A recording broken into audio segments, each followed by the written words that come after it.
The indirect, I think the important part to remember, the indirect effect is amplified, when there's oxygen, which makes sense because oxygen gives more possibilities to interact and create those nasty little ions that go flying around. The effective volume of action for high LET is essentially unchanged because it's already done the damage that it's going to do. It's kind of like you turn the bull loose in a china shop, so it doesn't really matter if there's, protective cones or fences or anything. The bull doesn't care, it's just going to go right through them. So high LET. So you can modify things. You get a better effect when oxygen is around with the indirect effect is all. That's all that's saying. No biggie. Okay. So the first thing they teach you in radiobiology is when you're dealing with an organism or a cell type that has a single target. So this is called single target, single hit. So this is your only math. S is the surviving fraction, N is the number of cells surviving after a dose D, N sub 0 is the initial number of cells, and D37 is a constant dose related to cell radiosensitivity, and that varies depending on the cell type. But if you take 1,000 cells, okay, and you irradiate, the dose-response relationship is exponential. So on an exponential graph, you get a straight line. Okay. D37 is that dose that results in 37% survival. Okay. So you start with 1,000 cells and you irradiate it, and your cells start dying at the 37% survival point. That's what they call D37. And that just is an indicator. It's like a score. So for this particular cell type, D37 is 100 rads. Oh, for this cell type, D37 is 1,000 rads. That's all that is. But that's a single target, single hit. So think about that. All that is a single target.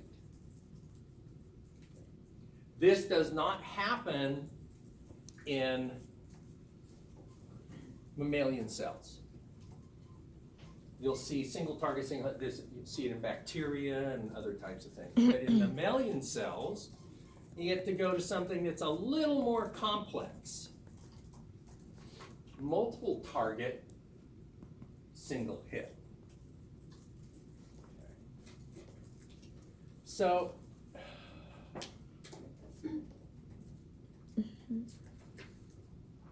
what do you think? So we already talked about what the target is, right? DNA. So what do you think multiple target is?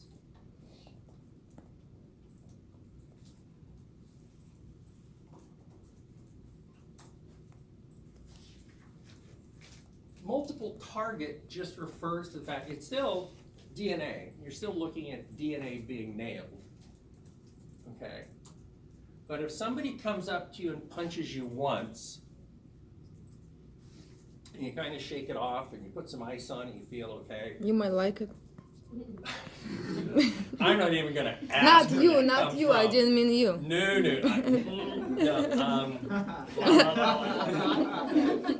Anyway, must be a European thing. Eastern European. I love you. I love you too. You're so great. Okay. But think about it. If you get hit a second time, think about a boxing match. Guy get nails once and he kind of, is halfway down. Other boxer comes in, nails him a second time. He's on the floor. He's out. Okay. So what this refers to is being hit twice. The target being nailed to the point that it can't repair, and that second target gets nailed, even though it's a single hit. Okay? So that's why in a single target, single hit, you get this straight line. But when you've got multiple targets, you get this shoulder. Because what's going on in here is it's not a deadly hit. It's a repairable hit. Okay. And it's only when the dose gets high enough that it overwhelms repair, you get the same straight line. Okay.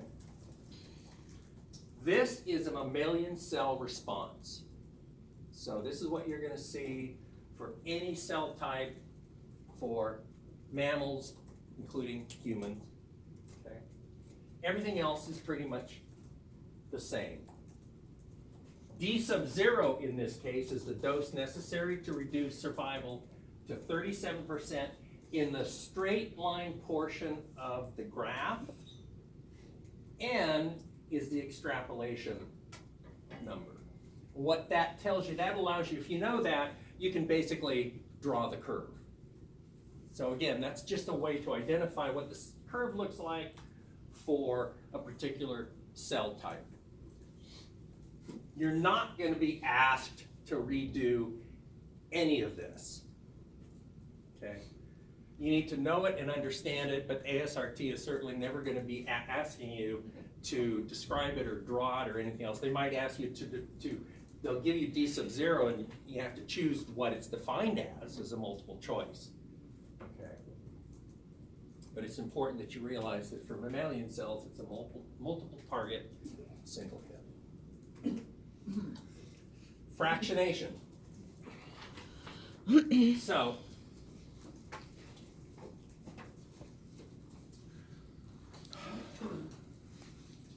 fractionation is a way to radiate the heck out of something without killing it. Okay, you kind of spread the effect over time. So you have this initial dose. Okay, you have the mammalian cells, so you have the shoulder, you get this straight line portion, you get down to a certain point, and you nail it again. And again, you get a shoulder. And you nail it again, you get a shoulder. Something kind of looks like this. This is how radiation oncology works. Patient gets an initial dose. After some period of time, after whatever repair is going to occurs, cell proliferation. Remember, your cells are still multiplying. So you got cell proliferation, repair of the ones that are damaged, then you nail it again. So now you get a new shoulder, and again, and again, and again.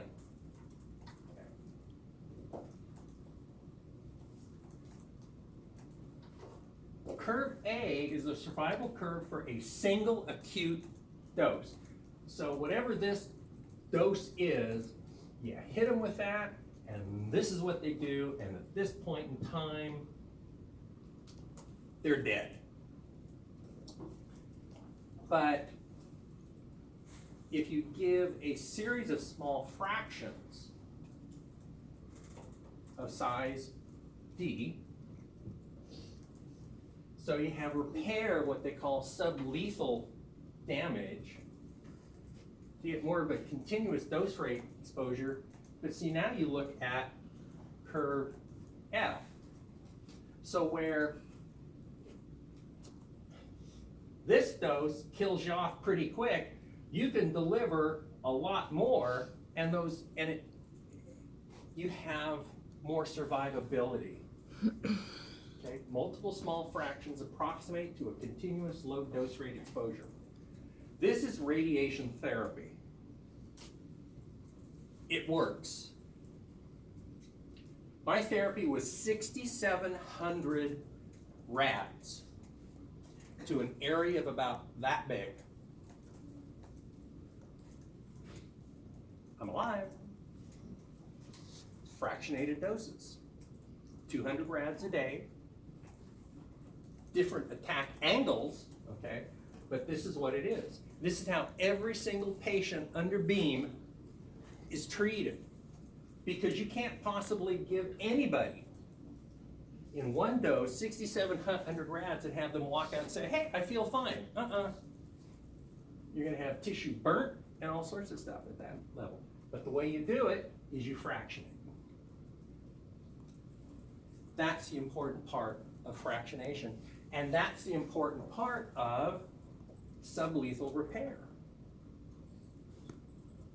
Remember, when a photon hits a cell, it can do nothing. It can create damage that's repairable. That's what we call sublethal. You have a slide for that. Or it's lethal, because it got nailed a second time before it could repair.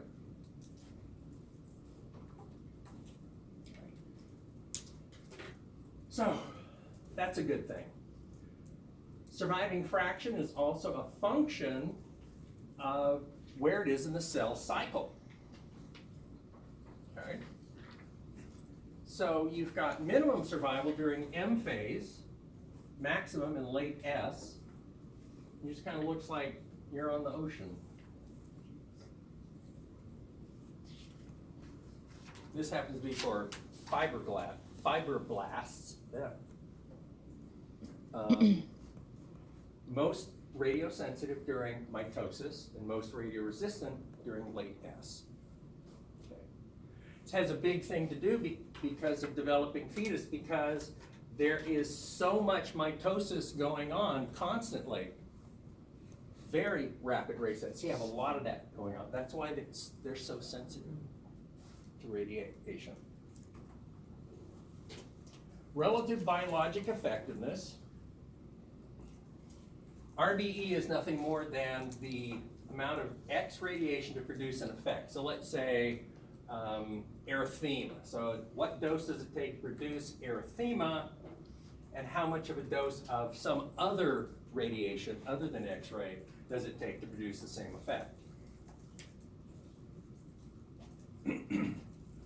So you have high linear energy transfer, in this case neutrons. Notice there's no shoulder, because neutrons are so massive, basically it's not a bull in a china shop, okay? It's a Porsche in a china shop. It just goes through everything. There is no repair. It acts as if it's a single target, single hit. Boom. Okay. Or you've got 200 kVp X-rays, and you get that traditional. Okay. So relative biologic effectiveness is a big factor. You don't want to be exposed to neutrons. You don't want to be exposed to protons. Okay, massive. They're just not good for you. Oxygen enhancement ratio, we talked about before. This is just a visual showing the difference of how oxygen affects high LET radiation versus low LET.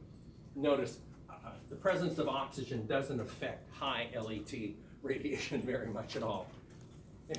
It doesn't really care. It does its damage regardless of what's around.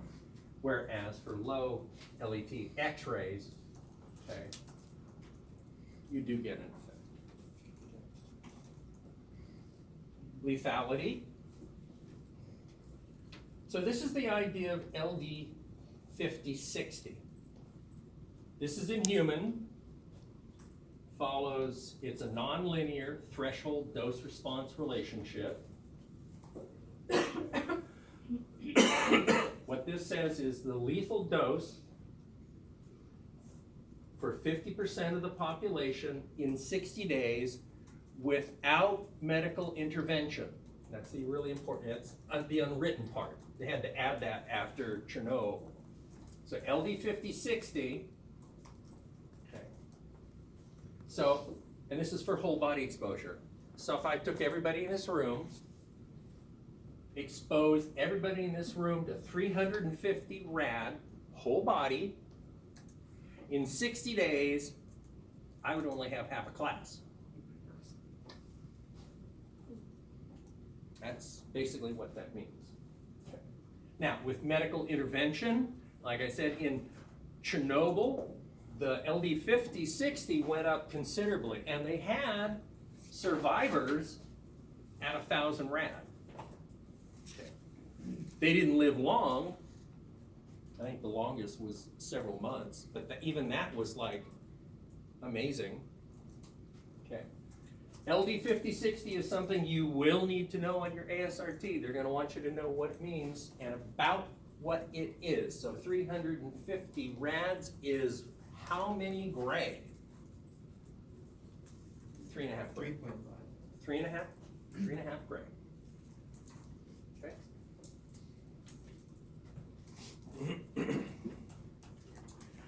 So, not everybody is at the same point from a lethality point.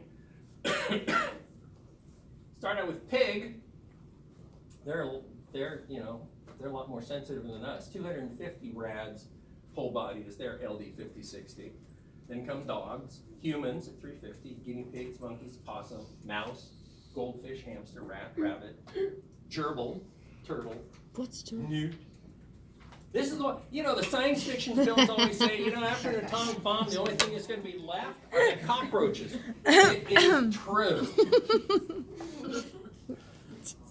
100 gray only kills half of them in 60 days. I've seen video of the experiments where they put them in microwaves and they're still running around. It's crazy. They will be here long after we're gone. Okay, now we got to talk about mean survival after radiation exposure. Shows 3 different distinct regions. Remember we talked about non-lethal hematologic death. So this is where your blood cells take a hit. GI death. This is where the cells of the lining of your gut take a hit. And central nervous system. Okay. Mean survival time varies with dose. Mm-hmm.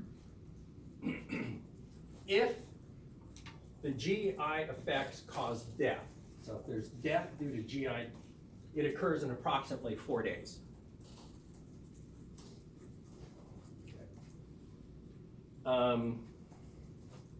And these are the doses. So between, a couple 100 rads to 1,000 rads, which would be 10 gray, so 1 to 10 gray, you have some severe effects on your different blood cells. I have a slide for that. Then you move into at 10 gray to 100 gray. Notice the curve for GI is pretty flat. So your gastrointestinal tract doesn't really care about how much dose was in here. It's going to take the hit. Then it starts trending downward again at about 100 gray and above. Central nervous death is, you're not conscious very long. You go unconscious pretty fast, if not immediately. I won't say it's so fast that it nails you before you hit the floor, but pretty close. First example of that was the accident they had during the development of the atomic bomb. One of the research workers had an accident as they were basically what they called tickled the tail of the dragon. They were dropping plutonium target through a plutonium ring and dropping through fast enough, hopefully, that it didn't cause a reaction like explosion, but it did create radiation, and they would monitor it with a Geiger counter. It relied on gravity. Gravity works, but sometimes the mechanism doesn't. So it went through, but it slowed down enough as it passed that you didn't get a mushroom, but you got a flash of light. What that flash of light was a very intense radiation field. And the researcher that was standing literally as close to it when it occurred as I'm standing to the cupcakes basically it knocked him to the floor, and he was unconscious a lot, off and on. He ultimately died. They were going to send him off. If you ever read about it, it's great. He was a hero because he said no. He wanted to stay on site so they could study radiation effects as he died. It's an amazing story. Anyway, so that's kind of what's going on there. So you will be probably expected to remember that the human LD5060 is around 350 rads or 3.5 gray. Let's talk about fluoroscopy. So we know the effects, we know doses, we know all this stuff is going on. So what are we doing to our patients? Well, at 2 gray, okay, approximate. You have to understand, there's big error bars here. I can expose everybody in this room, can expose a section of your skin to 200 rads or 2 gray. Some of you, you'll get an erythema. It'll turn a little red. Some of you, it'll turn as red as their jacket. Others, you'll look at it and say, I wasn't exposed. Everybody's different. And there's things that affect them. We'll talk about that. So early transient erythema is the most common thing, and that's in an interventional room for fluoro at about 2 gray. Happens in hours. Okay. Main erythema, about 6 grays. It takes about 10 days or so. Okay. Temporary, everybody knows what epilation is? Hair loss. Epilation is losing your hair. Temporary, which means it grows back, and about 3 gray. Happens in about 3 weeks, more or less. Permanent epilation, 7 gray or so, 3 weeks. Moist desquamation, 15 gray, happens in about 4 weeks.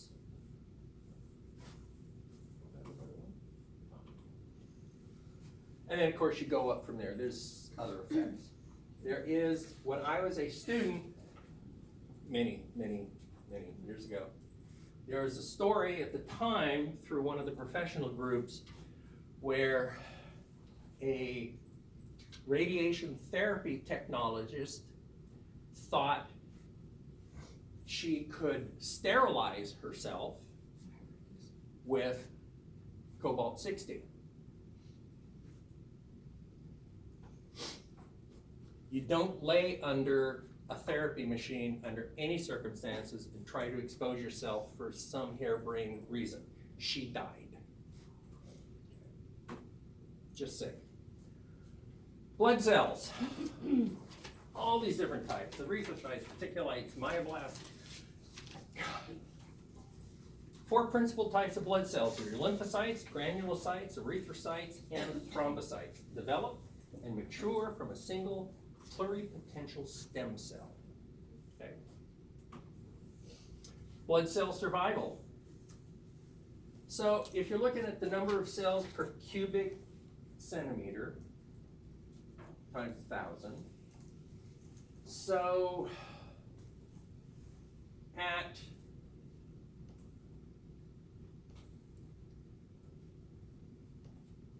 $250 milligray, right? So this would be for gray, it's 0.25 gray or 250 milligray. This is what happens. Your lymphocytes, they don't change much. Granulocytes, they don't change much. Platelets, nope, not much of a change. 25 rads, as far as your blood is concerned, is like, who cares?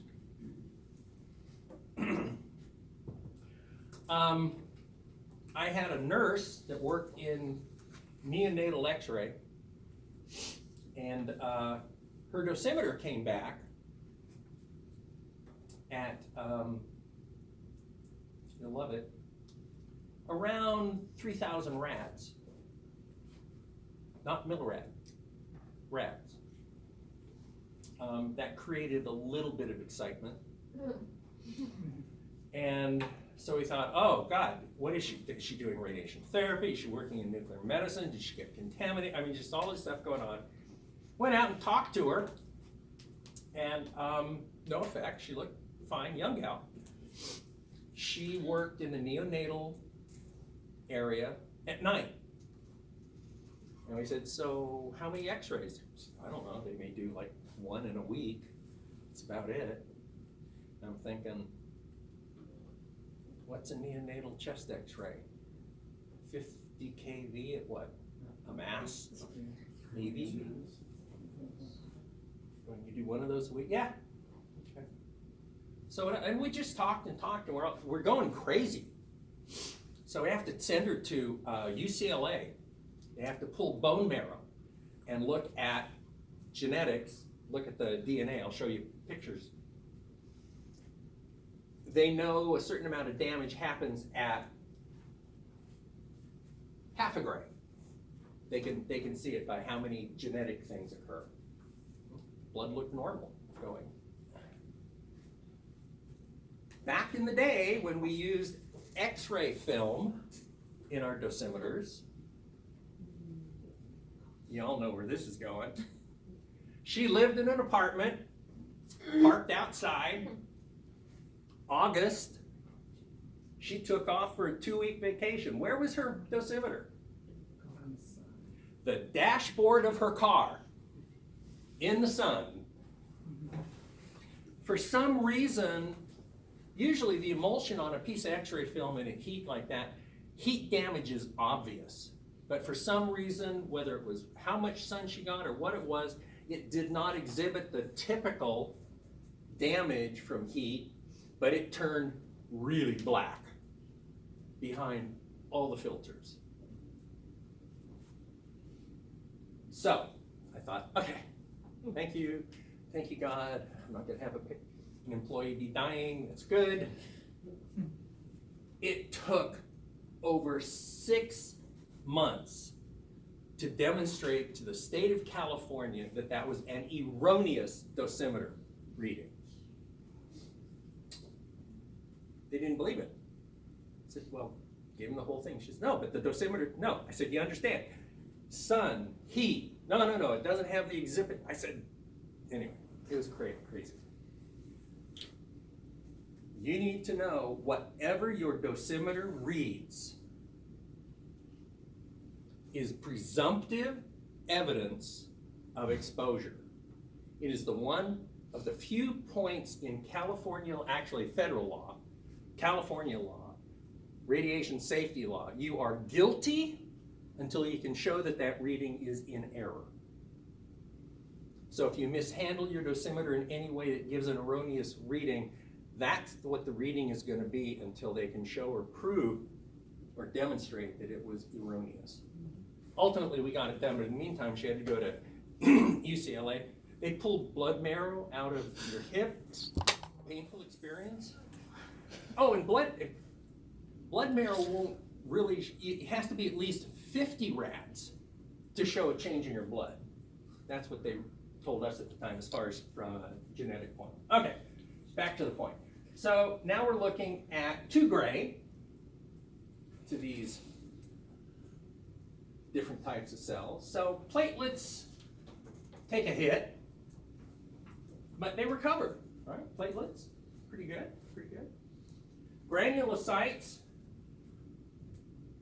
big increase in reproduction, and then they just crash, and then come up really slow.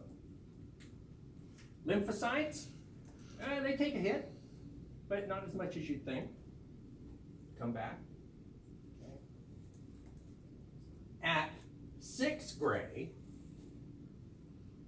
okay, platelets aren't much different. I mean, they take a hit, but that's not bad, really. Granulocytes, again, big increase, and then a true crash and burn. They're just gone. Lymphocytes, slow decrease, relatively slow decrease, then they level out. So these are the things that, for radiation therapy, they monitor your blood on a regular basis to see what's going on, because blood cells are relatively sensitive to the types of exposure. So, lethal and sublethal damage. Survival curve exposed to, for cells exposed to X-ray is a characteristic shape, we saw that. When the surviving fractions plotted against dose on a semi-logarithmic plot, there's a broad initial shoulder followed by a steeper and straighter portion, we saw that. This threshold type of response implies that damage must be accumulated before a lethal effect can become evident. Okay. It appears that there are a number of critical sites which must be damaged within a cell before it loses its reproductive capacity. This multiplicity of target sites accounts for the initial shoulder of the survival curve. Low doses are relatively inefficient at killing cells because damage must be built up or accumulated. So that's lethal, means sublethal, it's repairing. So in a population of cells, these are one of three things can happen. An ionizing event may not have occurred in any of the critical target sites, and therefore the cell is undamaged. Cool, works for me. An ionizing event may have occurred in all of the critical target sites within the cell, in which case the cell is killed in the sense that it is unable to divide indefinitely and produce a colony, so it's lost its reproductive integrity. Or a cell may have received an ionizing event in some but not all of its critical target sites. This cell is said to have suffered sublethal damage. It's been damaged but has not been killed. Given time, the cell may be able to repair the effects of the sublethal damage and completely recover from it. The time period required for the repair of sublethal damage will be seen to be on the order of 1 hour. Cells respond pretty quick. And again, you've seen these, no reason to repeat or rediscuss, but this is as a function of densely ionizing or sparsely ionizing what happens. We've seen the shoulder, we know the points on the curve. These are Chinese hamster cells. Chinese hamster cells are popular for them to use because it kind of mimics what our cells do. And so, but it's looking at different phases of the cell. And that shows cell survival as a function of where they are in the cell cycle. There is a dose rate effect. So you have acute exposure. Then you start kind of changing the dose rate, so the dose rate goes down, and you notice this curve comes up. So you have dose rate effect. This is due to repair, and this is dose rate effect that's due to cell proliferation. Repair doesn't really have anything much to do with it. There's just low enough, a very low dose rate, so it's just cell proliferation basically is the primary means of that repair is going on, but cells are just able to divide. Again, another example of dose rate effect. So you have 9.5 rad per hour all the way down to 730 rads per minute. Let's see what that does. Of course, that makes a lot of sense. As the dose rate goes up, the effect goes up. This is just another dose rate effect. This isn't really low. These are actually high. These are rads per minute. A lot of this data comes from the Mega Mouse experiment, where they had million mice and looked at radiation effect. Chromosome damage. We showed you some drawings before. So you have a chromatid early in interphase, so it's getting ready to do its thing. Radiation-induced break in each arm results in sticky ends. So the sticky ends can join to form a ring, So these two ends would join, and these would join. Okay. At metaphase, after that does, this is what you get. So this replicates, but that's not going to go anywhere. Anaphase bridge is, there's breaks in two of the arms. The sticky ends join, the pieces kind of join, and then the anaphase, when this splits, now you have two centromere. That's not going to go anywhere. So that's going to be a dead cell. Okay. This is how a dicentric is formed. Take a message. I'm not here. Okay, so these are actual photos of irradiated human cancer cells. It's chromosome damage. So you can see here's a dicentric, and here's a ring, and here's another dicentric. I think these are just crossed, so this is normal. Here's another dicentric. These are the little pieces, the chromatids from these things that kind of break off. They're just kind of free-floating pieces. They're not going to do anything. So it's this type of photograph that they did. They did put a micrograph of the chromosomes of that nurse I told you about. So they actually have a way of looking at this and scoring how many naturally occurring problems versus problems that occur as a function of dose. And they looked at that and said, we can tell that she was exposed to under 50 rads, but we can't say how low it was. But 50 rads is like, it's not 3,000. So yeah, it's really interesting. Oh, we talked about chromosome aberrations until we're blue in the face. More chromosome aberrations. There's a lot of things. Okay, life shortening. In chronically irradiated animals, the relationship between extent of life shortening and dose appears linear, non-threshold. So this is several such experiments. So this is where they did the mega mouse experiment. Pretty cool. So as radiation dose went up, its life shortening in weeks went up, and it was a nice, perfect straight line. It was great. How you apply that to humans? Not really sure. But there's all sorts of ways to shorten our life. There's a consequence of occupation, disease, various conditions. If you're male rather than female, you lose 2,800 days of life. That's just simple from the actuarial tables. Men don't live as long as women. It's sexism. Heart disease. Being unmarried, single guys don't live as long. I dispute this myself. Smokers, working as a coal miner, cancer, overweight, stroke, accidents, service in Vietnam, motor vehicle accidents. Radiation's down here somewhere. Radiation worker, lose about 12 days of life. Airplane crashes, you lose, well,